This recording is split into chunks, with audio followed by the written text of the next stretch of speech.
Turn on and drop out, Nerd Nation. It's time for Nerdy for 30 podcast where we talk about nerdy-ish movies for 30-ish minutes. My name is Kevin Bauer, aka the Critic's Choice. With me, as always, is Tim Keck, the People's Champ. Yes, sir. And today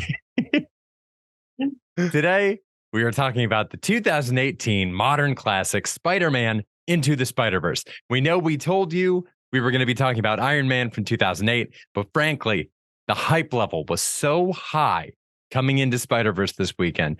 The advanced reviews are looking real good. It got us all fired up. We just had to talk about the OG Spider-Verse movie. And Tim, what do you think of that movie after an additional viewing?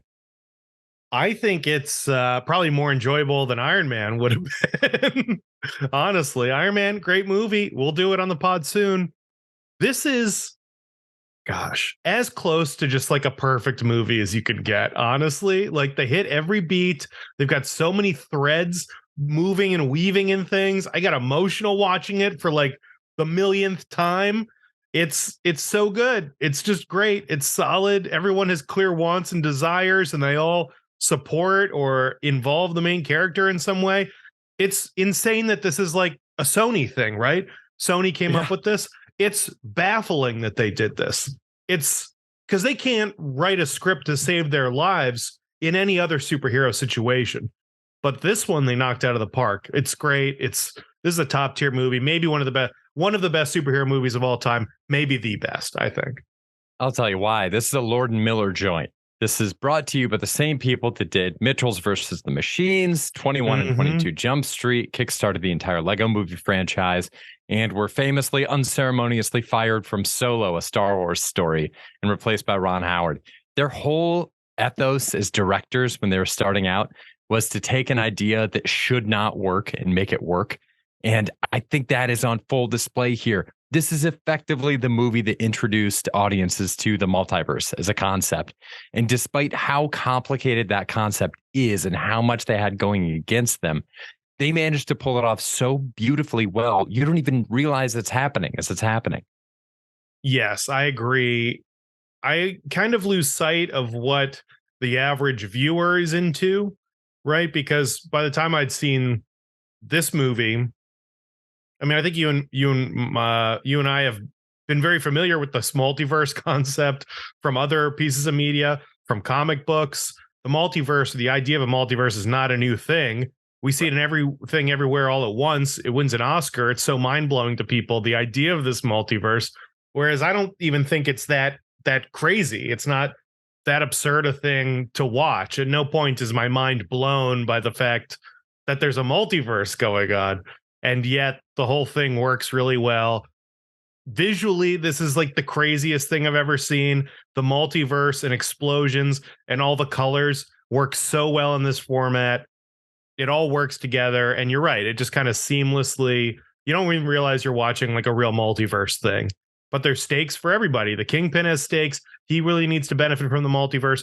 All these Spider-Mans need to go back. It's great. It's really good, Kevin. You brought up Kingpin. Let me dive right in with something that I noticed this time around that I've never noticed before watching Spider-Verse 1. Why does Kingpin's machine rip open the Spider-Verse specifically? Spider-Verse is in the title. He's specifically trying to get Vanessa and his son out of the multiverse. And yet instead we keep getting different spider people. And when we are shown shots of the multiverse as like a big spacey concept, like the background art in regular show, it's full of webs. It's very much that like Madam Web from the comics connected thing. It's all themed out really well. I'm just curious as to why the machine didn't open up the Kingpin verse. Yeah, see, I figured it out this time. Oh, and I didn't even realize it. So, which is also leads into one of my beefs, I think. Green Goblin is this giant monster. Oh, right away, too. The takes on all of these characters are so good. The Kingpin I've kind of warmed up to, but Scorpion being presented this way, Green Goblin, Tombstone, honestly, maybe my favorite version of Doc Ock. Like all of their takes on these villains and characters are spot on in a way that like they're all better. If anything, they're better than what they would be. Green Goblin's kind of a weird monster, but it kind of works for this. I don't know. So Green Goblin grabs Spider-Man and holds him into the machine. So the beam's there, and Green Goblin is pressing Spider-Man into the beam for some reason. And then they're like, get him out of there, shut it to, like whatever. But as Spider-Man's being dunked into it, which you see later when he's taking the hair samples, he's inserting them into the machine. Spider-Man was inserted. He connected with all the Spider-Men, and that's why they got pulled out. Holy shit, dude. Good eye. It's really good. I mean, it all makes sense too, But that's the kind of thing where it all, like the logic underpinning this movie, even when something isn't explicitly spelled out for dumbasses like myself, the logic of this movie is there. And if you are paying closer attention, it does work. That's fascinating. One of my beefs, though, which maybe isn't even a beef, I think you could talk me out of it being a beef, is Spider-Man goes out like a punk at the beginning of the movie. You mean Chris Pine Spider-Man? Chris Pine just like slapped around, just killed like nothing. I feel like it was nothing. It's so easy. They just effortlessly murder Spider-Man. And it's a bummer. The pros and cons of that are, the con is I'm like, I can't believe that Spider-Man was killed this easily. That's insane. He's been battling these guys forever. He's beat the Green Goblin before. Why is this the time that they beat him? I still don't really have a good grasp on what's so different about this fight that he can't overcome it when he's been Spider-Man for 10 years. You know what? I'm going to do... Oh, sorry. Please. The pro of this, which I've been playing devil's advocate to my own idea, is the fact that he dies up front really kind of sets the tone, like what's his face getting his head knocked off in Game of Thrones, where you're like, oh shit, anyone can die. So the fact that Spider-Man went out like a punk kind of makes it so like the rest of the movie, like you don't know, like anyone could die in this to some extent, right? So that's maybe the pro, but I don't know. What do you think about that? What do you think about Chris Pine's death in this? That's a really good point. I was going to say, I'm going to do for you what you did for me. It's all about the beam, my friend. I'm going to say that beam, the sheer universal force of ripping open a multiverse around one central person is so much that it weakens Spider-Man to the point where he could then go out like a chump. If he hadn't been hit by that beam, he would have whipped all their asses. But it's that beam sapped him of everything. But Green Goblin's the one who just like picks him up and just holds him into the beam. And I gotta think he's fought the Green Goblin before. He's got a way around this. Oh, but never with the beam, my friend. That beam changed. You're right. I didn't factor in the beam. The beam is all it takes. The beam is just, the beam's it. The beam is LeBron James in his prime, just like a guaranteed bucket. You're fighting Spider-Man, better bring the beam.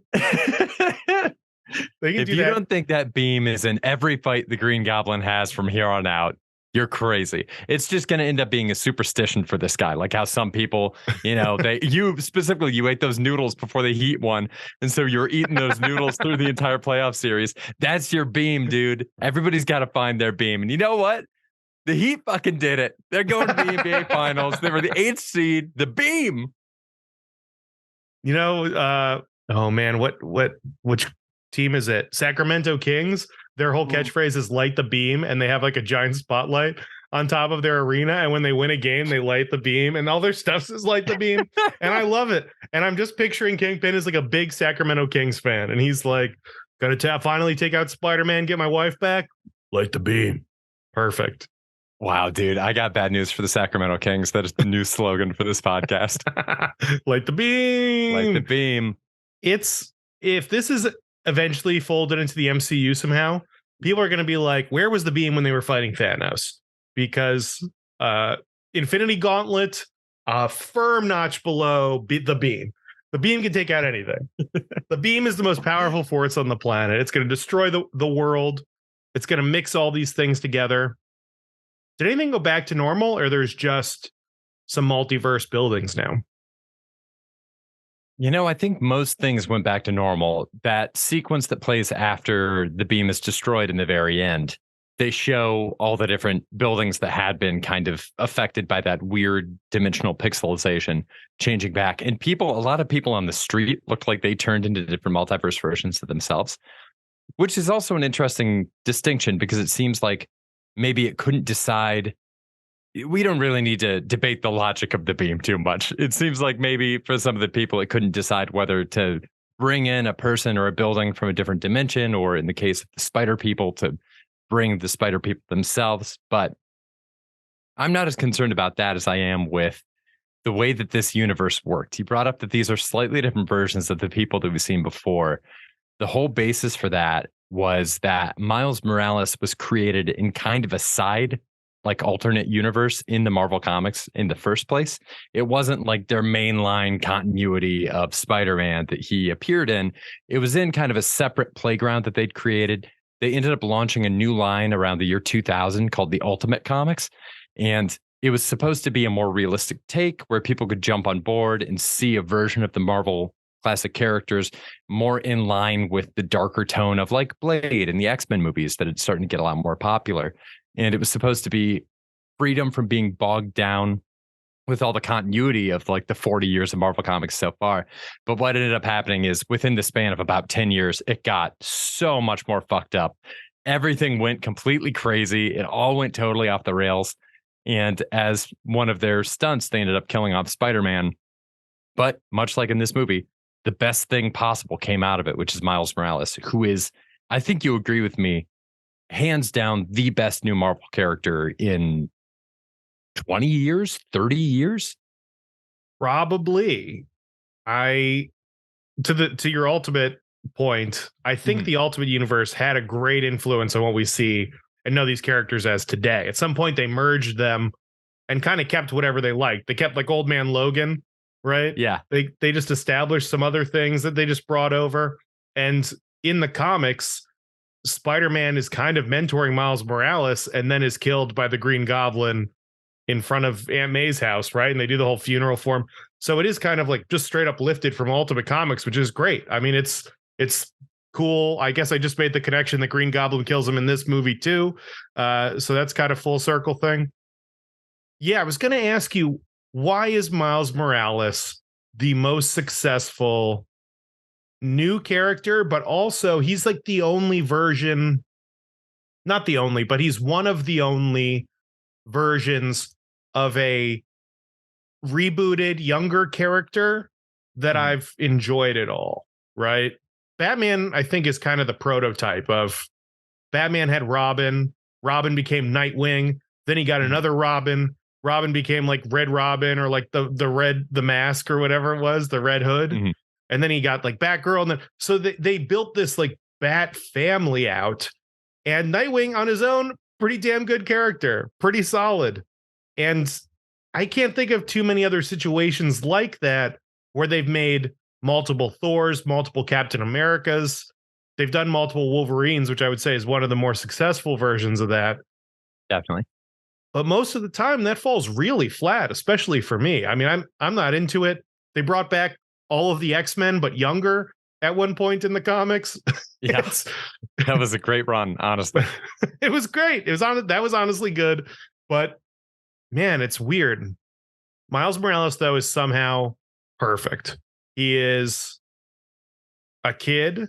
He is capturing this essence of Peter Parker's high school experience, because Peter Parker in the original series is in high school for like 10 comics and goes to college, and creating him as a younger character who has all of this experience to gain and all of these challenges to overcome.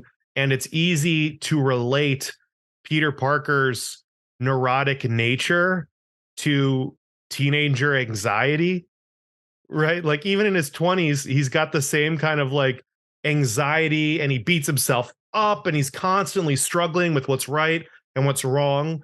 And it maps perfectly to a teenager in high school trying to figure shit out. So I think it works there. I think it's also, not a white guy. I think that probably helps a little bit.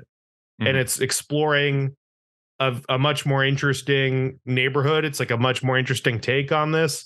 He's related to the Prowler. They like tweak the origin, so it's fun. But yeah, Miles Morales is the best new character. He's the best successor. What do you think? Like, what is it about him that makes it so good? It's fascinating because, like you said, that's historically been a huge weak spot for Marvel, is that they don't do well with creating newer, younger characters necessarily. It was notable when a series called Young Avengers came out in 2005 because people were like, holy shit, they actually kind of did it. DC has had a lot of success, but like you mentioned with Batman, they tend to be very family oriented, right? So like Donna Troy and Wonder Girl, they are not directly related to Wonder Woman, but they're all from the Themyscira. Superboy is a clone of Superman mixed with the DNA. He's like a clone of Superman and Lex Luthor at the same time. There are these like clear lineages, and if it's done poorly, it can feel like that is a saddle on the character. And when it's done well, it feels like a new experience that the character gets to undergo. So it is one of those cooler things that you see in DC is that you see these characters that started off. I think Wally West was the original Kid Flash. And then you saw Wally West become the Flash, and then the grandson of the original Flash became the new Kid Flash. And you see these characters get older. It's a little bit dicey because the older original characters never really age out. So like you just end up with like 4 Flashes at some point. But Wally West is cool. Like the Flash. Yeah, he's the main guy, and it's cool to see them rise to this level. Whereas Marvel, it kind of has hindered the characters to a certain degree because with the exception of Fantastic Four, you don't really ever see these characters take on greater responsibilities in their lives necessarily.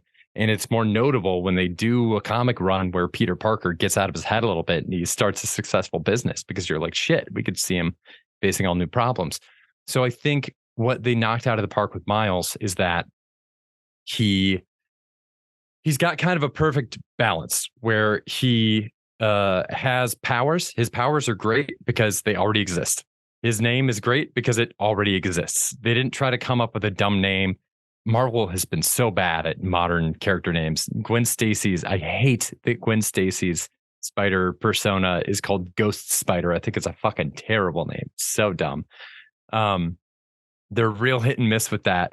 So they lucked out with Miles that he's just also Spider-Man. And you know what? It's not a big deal. He's got a cool costume, so he's got that going for him. That's another one that Marvel usually swings and misses with. And the biggest combo is that he gives us a different take, like you mentioned, on that character. He's got different neuroses from Peter. And whereas Peter was always portrayed as being this totally on the outside of the popular world person, like a painfully dorky nerd that didn't get invited to parties and that kind of stuff. Miles is just kind of a normal kid, which I think is a lot more relatable for a lot of people now, because when Spider-Man came out, comics were reserved for people that were a lot less socially fluent. And now nerd culture has become the mainstream. So there's people reading these things that know how to talk to other people. So I think he is more representative of like the temperament, the actual personality of a lot more people reading. He is also a person of color, and that allows for stories to be told with a Spider-Man figure, somebody that still embodies the spirit of Spider-Man for a completely different audience that would allow them to relate to it. And then the part that makes it great, like one of the best parts of the whole thing, is that it then unlocked this whole new side of Peter. So even if you aren't necessarily a huge Miles fan, and you're just a huge Peter fan, the existence of Miles enriches your Peter Parker experience too. There's really something for everybody. It's fantastic. He just came along and was a net positive across the board. I agree. It works perfectly that way. I remember Stan Lee saying why everybody likes Spider-Man, why Spider-Man's like the most popular character. And he said anyone could be under the mask. And Miles Morales kind of proves that's true. Yeah. You could take off the mask. It could be some kid from your high school, from anywhere. They could look like anybody. It's great. It's a great opportunity. I was also thinking more about Spider-Man in general, of what's so great about Spider-Man, because it's kind of an insane premise for everybody to be into, right? I don't know a lot of people who are super into spiders, but for some reason, Spider-Man is the guy. What is it about Spider-Man that makes him so great? I think one of the things I realized is that Spider-Man flies through the air, but he can't fly. He's still grounded. He's local. He is on the street. He's a man of the people. He's not rich. He's not in some tower. He's not fighting gods. He's fighting guys who got, messed up in a lab, and he's on the street. He's stopping criminals. I mean, you don't see a lot of necessarily Captain America, Thor, Iron Man stopping bank robberies. And that's kind of always something Peter's doing. He's always on that tier where his catchphrase is like the friendly neighborhood Spider-Man, right? He isn't in a part of the neighborhood. And it really does feel like somehow more attainable than some of these other characters. Some of these other characters are closer to the gods of DC, where Spider-Man, it does kind of feel like more relatable somehow. If that makes sense. Up. Am I right? He fucks up all the time. Mistakes, dude.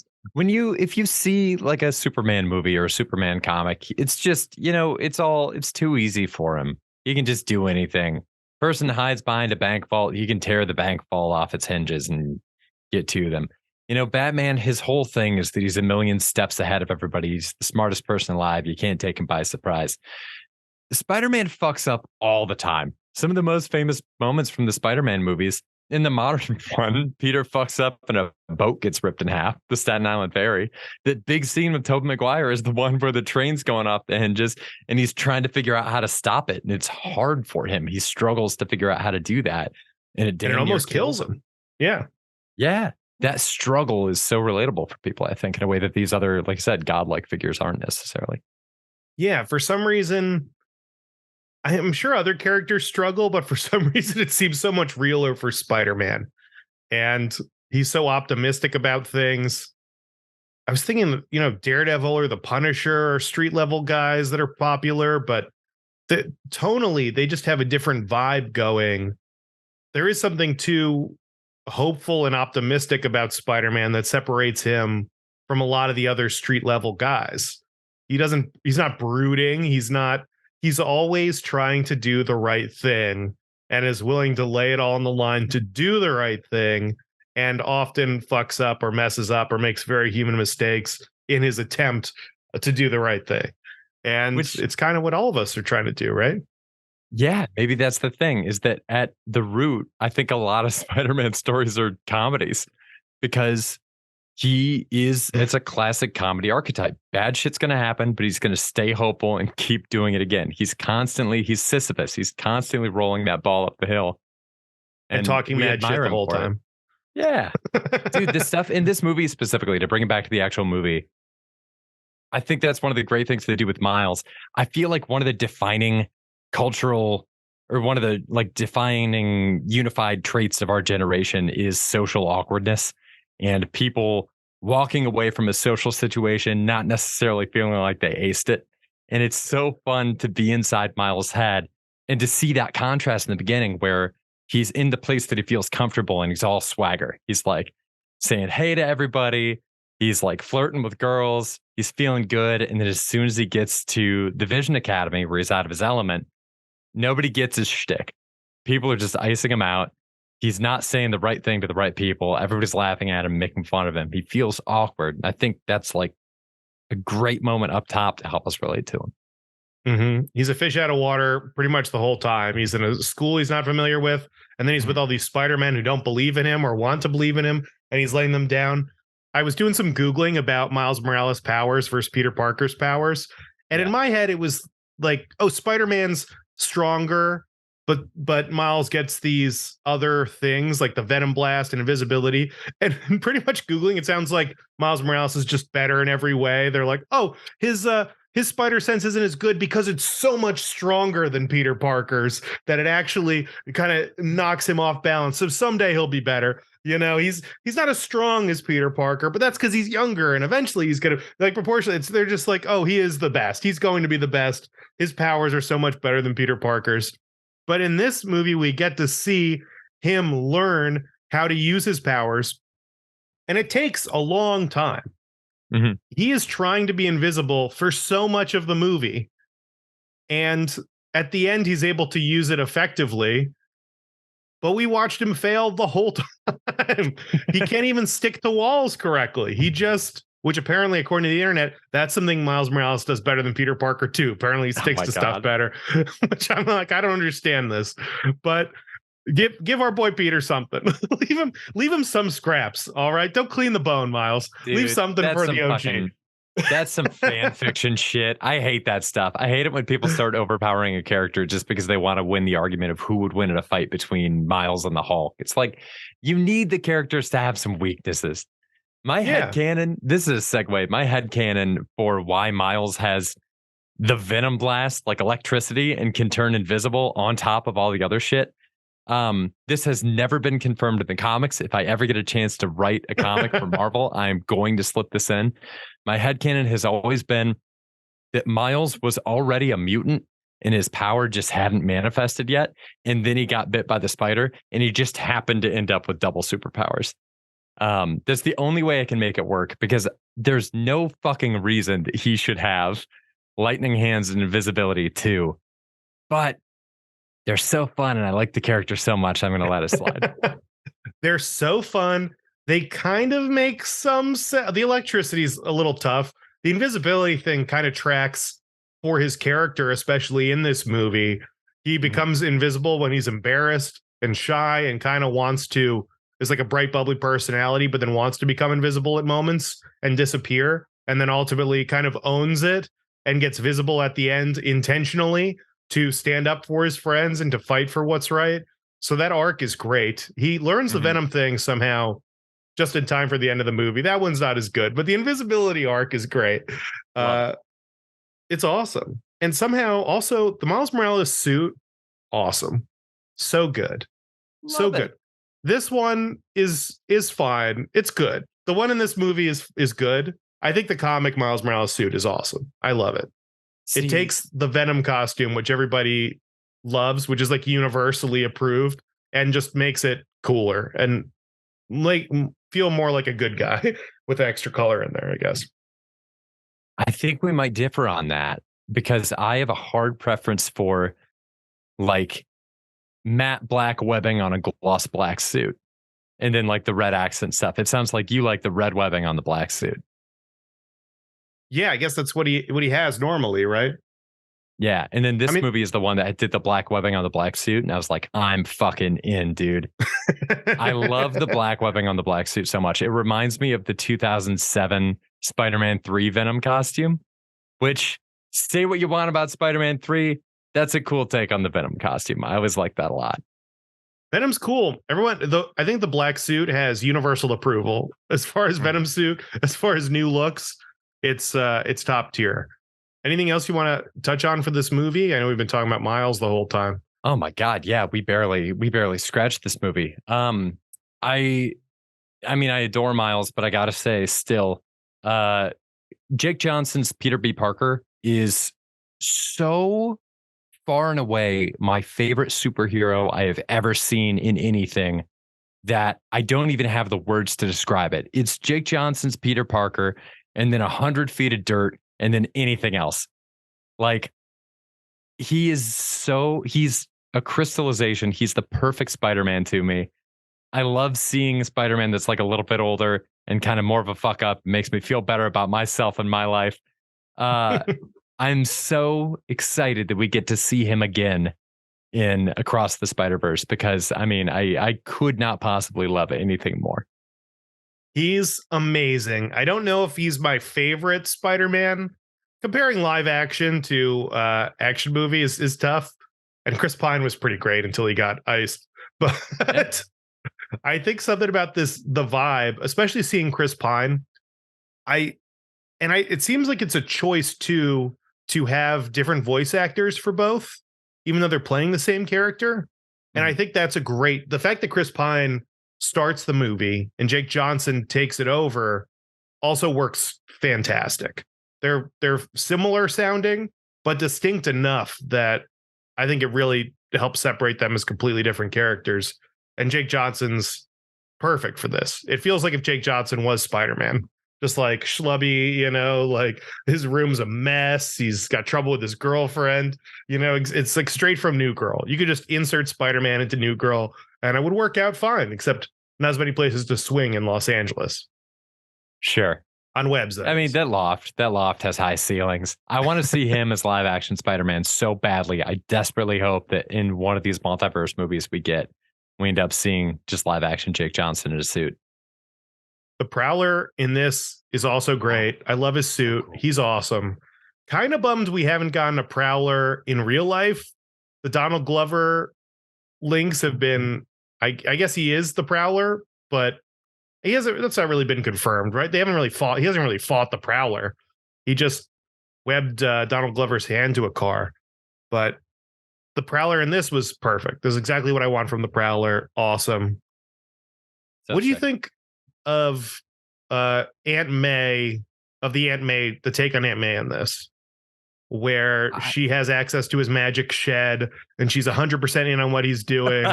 And this guy is a super genius who, like, Peter Parker must be a mega genius with a shit ton of money if he's able to create this whole world. So it kind of implies that this guy is more like Iron Man than Jake Johnson is. Yeah, what do you think of Aunt May in this? I like it specifically as a contrast to Jake Johnson's Spider-Man. I like all those flourishes because all they do is make Jake Johnson's Spider-Man feel like shit. He's surrounded. He got teleported. He feels like a dumbass, and he gets teleported to a world where that version of him was like, yeah, exactly like you said, like Iron Man in Forest Hills. Like, that would be the most humiliating thing possible. I love it. You brought it up at the beginning of the show. All the different spider people have their own needs and wants and likes and dislikes, and they play off each other so incredibly well. I mean, Spider-Gwen too, just the entire dynamic of the fact that her version of the loss that they all share was losing her universe as Peter Parker. And here she is surrounded by a bunch of people. She's in a world where their Peter Parker died and other Peter Parker's, on the team with her. It's uncomfortable for her. She gets through it. It's great. That's a thing I was wondering if they were going to play more into. And I mean, obviously, maybe they just don't have time because there's so much in this movie. Is that she is now on a team with an older version of her best friend that died. So Peter Parker is having this thing with MJ, but I wasn't really sure that Spider-Gwen had that moment with Peter Parker. And I don't know if she needed that or wanted it or that was something she was looking for, but it doesn't seem like she had the same reaction. I was almost expecting an MJ reaction from her at some point, and we don't really get that. Yeah, that's a good point. I was expecting the same in reverse as well, because Gwen Stacy is a famous Spider-Man death that really fucks up Peter. And so it seems like they all compartmentalized that really well. Even the Aunt May thing, Peter was dreading it a little bit, but both he and that universe's Aunt May, they lost each other in their own universes. And it seems like pretty quickly they're able to be like, well, this is different. I mean, they all kind of look different too. Like, look how different the Chris Pine Peter looked versus the Jake Johnson one. So if I went to a different multiverse after you were killed by the Green Goblin, then, maybe it just looks like, I don't know, dude, George Lopez. I'm punked by the Green Goblin in this analysis. Honestly, the worst thing that would happen is if any of us went to a new reality where our version of ourselves in that had died. Yeah. If they were awesome, it's so much worse showing up. I feel like I would prefer for them to be like a homeless bum on the street, and then I can show up and get a job, and instantly I've like turned my life around, quote unquote. I'm just succeeding at everything. That's the move. I got to find all the universes where I'm a complete loser, as opposed to just like the kind of loser I am today. Hey, I bumped into Tim on the street yesterday. He doesn't seem like he's addicted to meth at all anymore. I mean, he really seems like he kicked it. Yeah, 2 days ago, he was doing so much meth. I was like, he's going to die from meth today. Dude, also just scrolling through this cast list, it's absolutely stacked. It's insane how many people are in this movie. And they're great. For the first one or for the sequel? The first one, I think. Oscar Isaac, what was he in? Was he in this one? Nicolas Cage, Chris Pine, credit tag. Mahershala Ali, John Mulaney, Zoe Kravitz, Brian Tyree Henry, Liev Schreiber, Catherine Hahn. Quick shout out, Liev Schreiber's Kingpin, best Kingpin by far. Enter the Kingpin verse. Let him replace Vincent D'Onofrio in the MCU. Vincent D'Onofrio's Kingpin can kick rocks. Nah, R.I.P. to what's his face, Green Mile. Oh, Ving Rhames, dude. He was the best. Ving Rhames was great. Awesome. I loved his Kingpin. I thought it was damn near perfect. I don't love whatever Vincent D'Onofrio's doing. It's weird. Damn. All right. Any other things you want to hit on this? It's so much more. We could do a whole 45 minutes. Like we could do an additional 45 on this. It's crazy. How about we you? could do Anything more? You want? We got 2 minutes. We barely talked about this movie.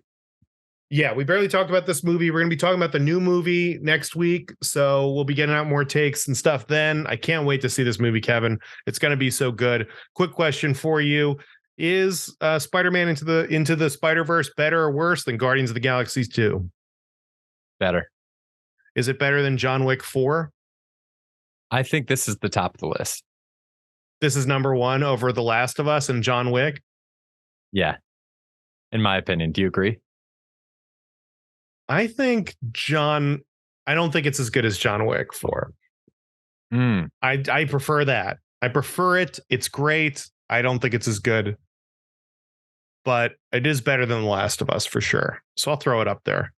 Looks like we got a new number 1, and we'll argue about it at the review preview at the end of the month. Yeah, we can hash this out. Or we can hash this out. Kevin, I love this movie. Can't wait to see the new one. We're going Friday, right? It's going to be great. Same here, dude. 2 more days. Everybody, hopefully you're going to see it too. Thank you so much for listening. This has been Nerdy for 30. If you agree with anything we're saying or disagree with anything we're saying, let us know. Shoot us an email, nerdy430@gmail.com. We will read it in our next review preview episode. Like Tim said, we're back here with Across the Spider-Verse next week. Till then, stay nerdy, everybody. Bye. Bye. Light the beam. Light the beam.